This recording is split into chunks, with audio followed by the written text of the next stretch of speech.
Isaiah chapter 61 verse 3 says that the Lord will provide for those who grieve in Zion, to bestow on them a crown of beauty instead of ashes, the oil of gladness instead of mourning, and a garment of praise instead of despair.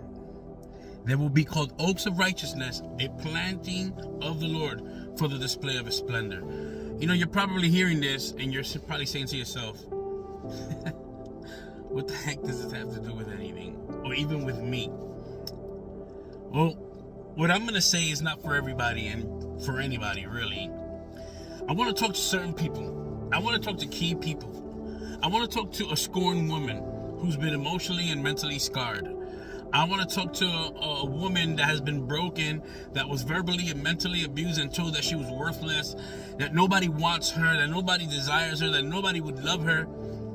That after you sacrifice your precious temple, your body, to bring life as a gift to a male, because anybody that cannot accept that gift is just a male, not a man, who was supposed to be your man. I want to talk to that woman that was scarred by somebody, that saw the scars on your body and left you to fend for yourself and your children. I want to talk to a man who's been cheated on. I want to talk to a man who's been broken. I want to talk to a man who's lived a fatherless life.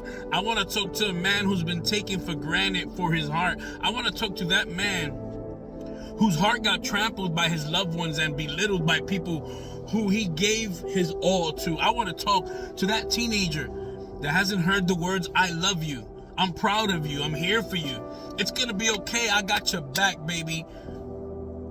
I want to talk to you. You know, this chapter, the 61st chapter of Isaiah, is a beautiful picture. And Isaiah paints of what God can do for us. You know, you brother, sister, child that is suffering, and that you that are full of sadness, Isaiah tells us what God can do for you that are mourning. He tells us, he writes of what God can do for the mourning people of Israel, but he's also talking about you that are hurting today. He's telling you what God can do. That same God that Isaiah is talking about. Isaiah is telling us that he's the joy giver. Yeah, he gives joy that extends beyond the surface.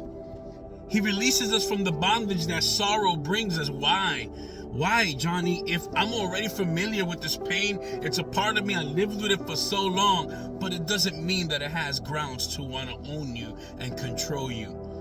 See, our sorrows can leave us feeling defeated, feeling destroyed, feeling broken. So when we fully give ourselves over to God, our view of the trouble and sorrow of the life that we've lived and endured changes. The circumstances may remain the same, but we change the glass that we look through. I want to let you know something today. I want to let you know that it's possible to live while the storm rages. Yeah, you can live, you can be free. Why? Because our great God will remain the calm in your storm.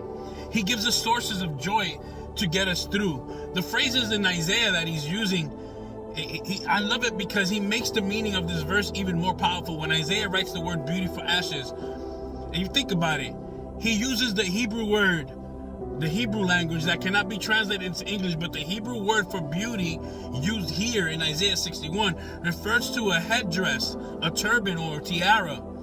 See? And if you look at the revelation of this, God is stating that he is going to wipe out the ashes upon your head and replace it with a beautiful headdress. Come on, Queen. Come on, King. Isaiah is also telling us that we will be anointed with oil. The thing is that this was a common practice in his time, and it was usually done in times of festivity. Where are you going, Johnny? I'm going somewhere. What a wonderful thing it is to know that our great God is going to clothe his people with a garment of praise. Listen, Jesus says something. He said, I have told you these things so that in me you may have peace. In this world you will have trouble, but take heart and be of good cheer, for I have overcome the world. So what's the good news? The news is that there's no need to worry. The news is that your God is in the trade business. Yeah, God invented the trade business. What do you mean, Johnny? I'm trying to tell you. He's in the trade business. He made it up. He invented it.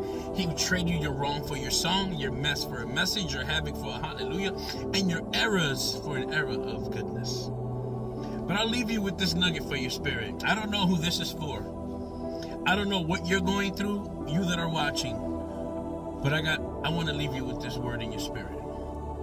Beauty unveiled is beauty unequaled. Suffer not for what you see, for it taketh not the beauty that you are. You are fearfully and wonderfully made by the only hands that can make a stunning creation as yourself.